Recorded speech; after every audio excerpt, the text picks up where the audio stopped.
The first thing I noticed was the empty chair beside her. It sat there in the middle of a sunny garden, decorated with pastel flags and wildflowers, looking like it was meant for someone important, someone who promised they would come. And as I watched the girl in the wheelchair stare at that chair with quiet, breaking eyes, I realized I was about to witness a moment that would change how I understood kindness forever. Some moments don't announce themselves as life-changing.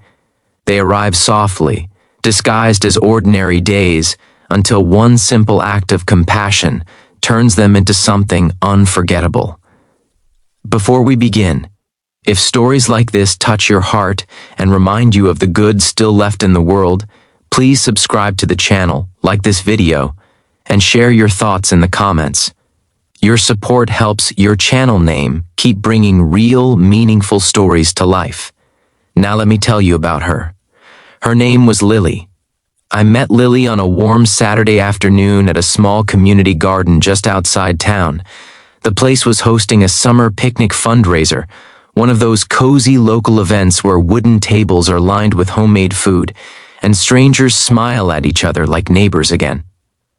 I was volunteering, handing out lemonade and helping set up chairs. That's when I saw her.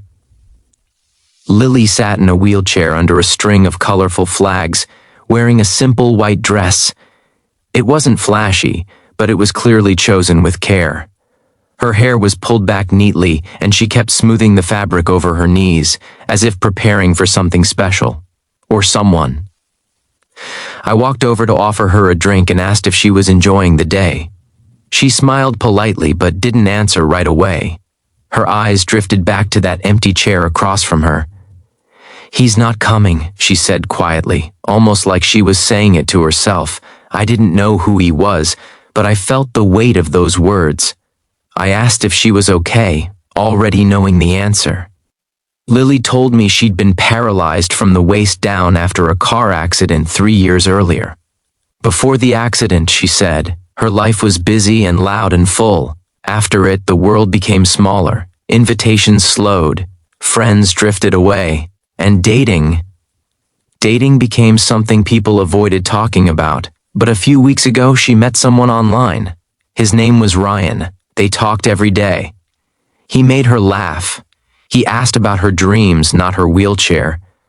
And today, for the first time, they were supposed to meet in person. "He said he'd be here," she whispered. "He said he didn't care." I looked at the empty chair again. People were laughing all around us. Kids were running through the grass. Music played softly in the background. And right there, in the middle of all that life, Lily sat holding back tears, trying not to look foolish for believing. I didn't know what to say. There are moments when words feel too small, but I pulled up a chair and sat across from her anyway. "I'm glad you came," I said. "That takes courage." She let out a small, shaky laugh. "Courage doesn't stop people from leaving." That sentence hit me harder than I expected. I told her something that came straight from my heart, without thinking it through. Everyone deserves to be loved, every single person, and anyone who can't see that doesn't deserve your time. She looked at me like she wasn't sure whether to believe me. We sat there for a while, talking. She told me about her love for photography, how she still dreamed of traveling, how she hated when people spoke to her slowly like she couldn't understand.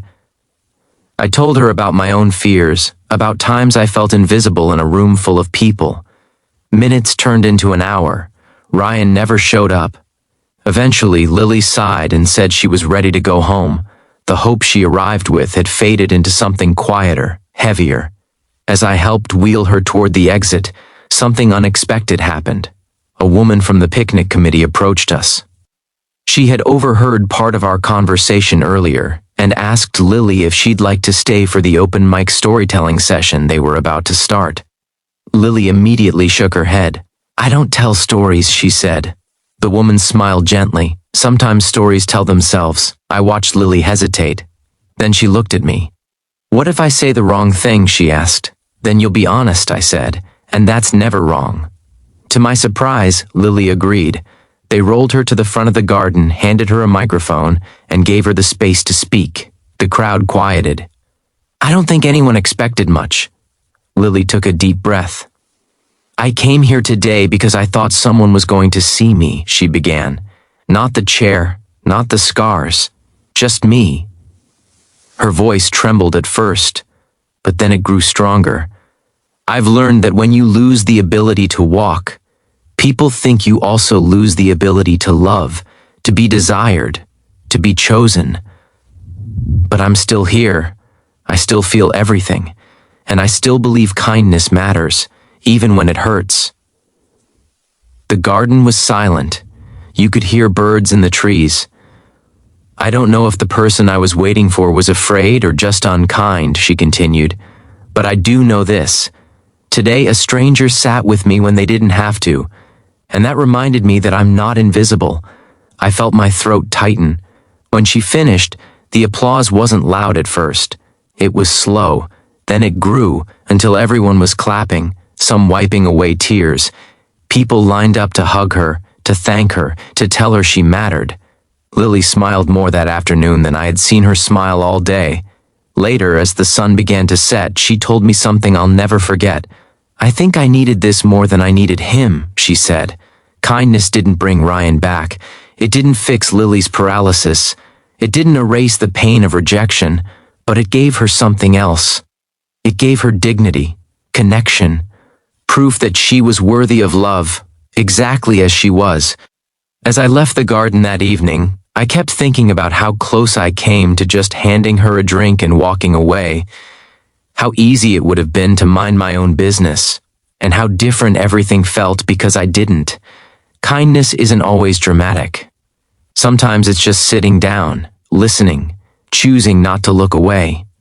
You never know whose empty chair you might be filling, and you never know how one small act of kindness might help someone believe, even for a moment, that they still belong in this world. If you take anything from Lily's story, let it be this: everyone deserves to be loved. Not someday, not when they change, not when they meet someone else's expectations. Right now, as they are. And sometimes the simplest kindness can be the loudest proof of that truth.